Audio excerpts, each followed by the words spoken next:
Assalamualaikum warahmatullahi wabarakatuh. Perkenalkan, nama saya Hatiah dari jurusan Manajemen Dakwah Lokal 19C1.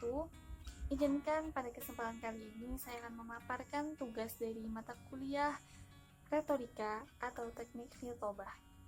Langsung saja, apa sih itu pengertian retorika? Istilah retorika secara etimologi berasal dari bahasa Latin Yunani kuno, yakni retorika yang berarti seni berbicara. Dalam bahasa Inggris, kata retorika menjadi retorik yang berarti kepandaian dalam berbicara atau berpidato. Sedangkan secara terminologi, istilah retorika dikenal dengan the art of speaking, yang berarti seni di dalam berbicara atau bercakap.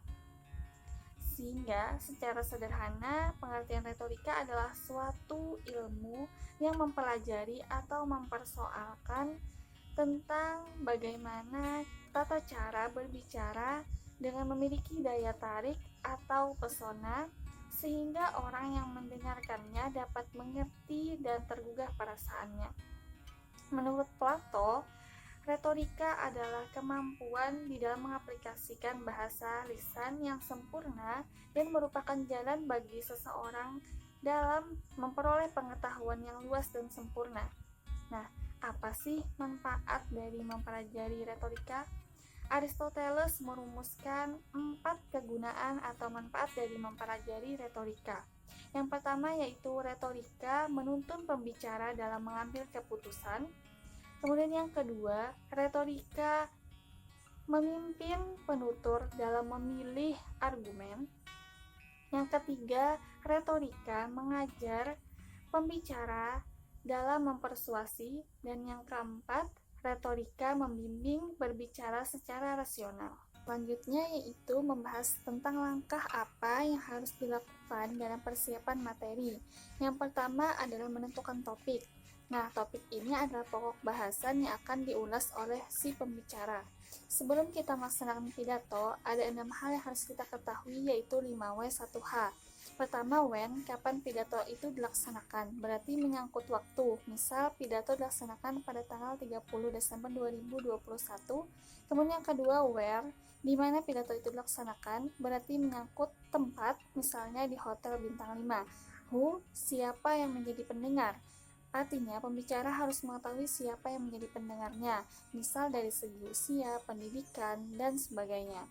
Kemudian what, topik apa yang cocok disampaikan, berarti ini menyangkut materi, misal memilih tema sesuai dengan keadaan para audiens.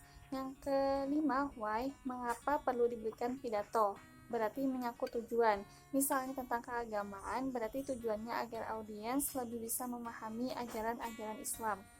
Yang terakhir adalah how, bagaimana cara menyampaikannya, berarti menyangkut pidato. Nah, menyangkut dengan metode. Dalam berpidato ada 4 metode yang bisa digunakan. Yang pertama ada metode impromptu, metode memoriter, metode naskah, dan metode extemporan.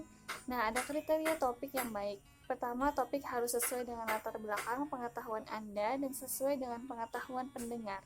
Yang kedua adalah topik harus menarik minat Anda dan menarik minat pendengar. Yang ketiga adalah topik harus sesuai dengan situasi dan kondisi.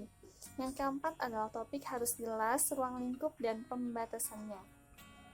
Langkah kedua yaitu mengumpulkan bahan. Bahan-bahan pidato dapat ditemukan di dalam surat kabar, majalah, buku-buku, katalog, brosur, radio, televisi, ataupun internet. Selain itu, berbicaralah dengan orang lain mengenai topik yang akan dibahas, terutama mereka yang menurut Anda mendalami masalah yang akan Anda bahas. Yang ketiga yaitu kajilah pikiran mereka karena dapat merupakan sumbangan berarti untuk topik yang dipersiapkan. Kemudian bukalah mata dan perhatikan situasi dan kondisi serta apapun yang Anda lihat. Mungkin dari situ nanti inspirasi Anda akan keluar. Yang ketiga yaitu merumuskan judul. Setelah kita menentukan topik, kemudian kita rumuskan judul. Nah, judul mana yang akan diberikan untuk pokok bahasan yang akan diulas. Jadi, judul sangat erat kaitannya dengan topik. Judul yang baik harus memenuhi 3 syarat. Yang pertama relevan, yaitu ada hubungannya dengan pokok bahasan. Yang kedua provokatif, yaitu dapat menimbulkan hasrat ingin tahu dan ada antusiasme pendengar. Yang ketiga adalah singkat, yaitu mudah ditangkap maksudnya, pendek kalimatnya, dan enteng diingat. Langkah keempat menentukan tujuan. Yang pertama memberikan informatif, mempengaruhi persuasif, menghibur, atau rekreatif. Dan yang kelima yaitu penyusunan kerangka pidato. Nah, setelah menentukan topik, mengumpulkan bahan, serta merumuskan judul, dan menentukan tujuan, maka kita akan menyusun kerangka pidato. Pembahasan yang selanjutnya, prinsip yang harus dimiliki seorang dai agar dakwah yang disampaikan efektif. Dari faktor dai, yang pertama yaitu memiliki kualifikasi akademis tentang Islam. Dalam hal ini, seorang dai sekurang-kurangnya memiliki pengetahuan tentang Al-Quran dan hadis, mengetahui bahwa Al-Quran mempunyai fungsi sebagai petunjuk hidup, nasihat bagi yang membutuhkan, dan pelajaran. Oleh karena itu, selalu menjadi rujukan dalam menghadapi segala macam persoalan. Sedangkan tentang sunnah, seorang dai minimal harus mengetahui kesahihan hadis, riwayat Nabi, riwayat sahabat besar, dan sebagian riwayat ulama salaf yang berkaitan dengan periwayatan hadis. Seorang dai sedikit banyaknya juga harus mengetahui hukum Islam dan filsafat tasawufnya. Jadi seorang dai yang berilmu antara lain, ia tidak berani mengatakan apa yang tidak dikuasainya dengan menggunakan term-term yang digunakan oleh ahlinya. Menurut Fethullah Gulen, setiap dai yang menegakkan amar ma'ruf nahi munkar diisyaratkan harus mempunyai ilmu pengetahuan yang luas, sebab hubungan antara ilmu pengetahuan dengan cara berdakwah sangat erat, terutama mempunyai pengetahuan tentang ilmu agamanya, sehingga ia dapat menerangkan seputar ajaran agamanya itu dengan jelas. Kalau tidak, maka dakwah yang ia sampaikan tidak akan berguna, bahkan akan menjadikan orang lain lari menjauh dari ajaran agama yang disampaikannya. Yang demikian itu tidak lain karena dai-nya tidak menguasai ilmu pengetahuan untuk menerangkan materi dakwahnya secara baik dan tepat sasaran. Yang kedua, memiliki konsistensi antara amal dan ilmunya. Seorang dai sekurang-kurangnya harus mengamalkan apa yang ia serukan kepada orang lain. Seorang dai yang baik tidak akan berani mengajak orang atas apa yang ia sendiri tidak menjalankannya, dan secara moral ia juga tidak berani melarang sesuatu yang ia sendiri tidak meninggalkannya. Jadi, orang yang memberi nasihat kepada orang lain tetapi ia sendiri tidak menggunakan nasihat itu adalah bagaikan orang yang mengetengahkan hal-hal yang tidak bisa dipahami oleh akal sehat. Seorang dai terlebih dahulu harus mengambil nasihat itu baru kemudian menasihati orang lain. Ia harus lebih dahulu mengetahui baru memberitahu. Jika seorang muslim hendak mengajak orang lain ke dalam agamanya, sedangkan ia sendiri sangat jauh dari aturan agama Islam, maka sudah tentu tidak akan mungkin orang lain akan tertarik untuk masuk ke dalam agama Islam. Jika setiap muslim menjalankan perintah Allah Subhanahu wa Ta'ala dengan baik, maka diharapkan orang-orang di luar Islam akan berbondong-bondong masuk ke dalam pelukan agama Islam. Yang ketiga, bersikap sopan santun dan lapang dada. Sikap santun dan lapang dada yang dimiliki seseorang merupakan indikator dari keluasan ilmu dan secara khusus kemampuannya mengendalikan akalnya dalam praktek kehidupan.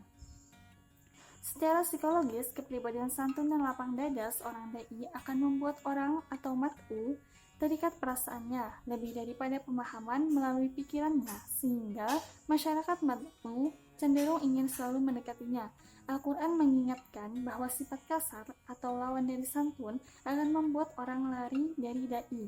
Seandainya engkau Muhammad kasar dan keras hati, niscaya mereka lari dari sisimu. Nah, wajib bagi seorang dai untuk mengikuti jejak langkah dan tuntunan Rasulullah SAW dan sunnahnya. Kita melihat dalam petunjuknya, beliau mengedepankan cara-cara lembut dan menolak kekerasan dengan cara rahmat dan tidak dengan kekejaman, cara halus dan bukan dengan vulgarisme. Jadi, tidak ada alasan untuk berlaku keras dan kasar dalam berdakwah di jalan Allah. Nah, yang terakhir yaitu bagaimana agar humor yang disampaikan dai kepada mat'unya namun tidak mengurangi nilai dakwahnya. Seperti yang kita ketahui bahwa dakwah merupakan salah satu cara dalam menyebarkan ajaran Islam yang benar sesuai dengan Al-Quran dan hadis Nabi Muhammad SAW. Dalam Al-Quran dikemukakan tentang humor. Humor ini memiliki unsur positif maupun negatif. Berkaitan dengan hal itu, Al-Quran yang membahas tentang humor, yaitu Quran Surah At-Taubah ayat 82, Bismillahirrahmanirrahim, "Falyadhaku qalilan wa liyabku katsira, jazaa'an bima kanu yaksibun," yang artinya, maka hendaklah mereka tertawa sedikit dan menangis banyak, sebagai pembalasan dari apa yang selalu mereka kerjakan.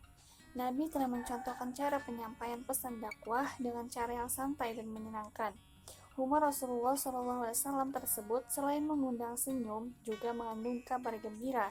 Humor dan cara bercanda Nabi tidak pernah lepas kontrol dan berlebihan dengan melanggar nilai-nilai kesopanan, sehingga tidak menimbulkan dampak negatif yang bertolak belakang dengan fungsi humor itu sendiri. Namun demikian, humor tetap berada pada posisi sisipan dalam dakwah, tidak boleh terlalu dominan, sebab dapat merupakan kaidah dakwah yang seharusnya menjadi perhatian para mad'u. Karena terlalu banyak humor dalam dakwah dapat menghilangkan nilai yang terkandung dalam dakwah, sehingga berkesan seperti halnya seorang pelawak. Oleh karena itu, perlu diketahui adab humor, supaya dalam menyajikan humor tidak melenceng dari hal-hal yang bertentangan dengan ajaran Islam. Ada beberapa adab humor, yaitu pertama, tidak boleh ada kedustaan di dalam canda tersebut. Kedua, tidak boleh ada unsur penghinaan terhadap agama Islam. Yang ketiga, tidak boleh ada unsur ghibah dan peremehan terhadap seseorang, suku, ataupun bangsa tertentu. Keempat, tidak boleh mengambil barang orang lain meskipun bercanda. Yang kelima, tidak boleh menakut-nakuti orang lain. Yang keenam, tidak boleh menghabiskan waktu hanya untuk bercanda. Yang ketujuh, tidak boleh berbicara atau melakukan hal-hal yang melanggar syariat, seperti menyebutkan ciri-ciri wanita yang tidak halal baginya kepada orang lain, menipu, melaknat, dan sebagainya. 8. Hendaknya tidak memperbanyak canda hingga menjadi tabiat, dan jauhilah wibawamu dan akibatnya kamu dipermainkan oleh orang lain. Sekian dari saya. Terima kasih. Wassalamualaikum warahmatullahi wabarakatuh.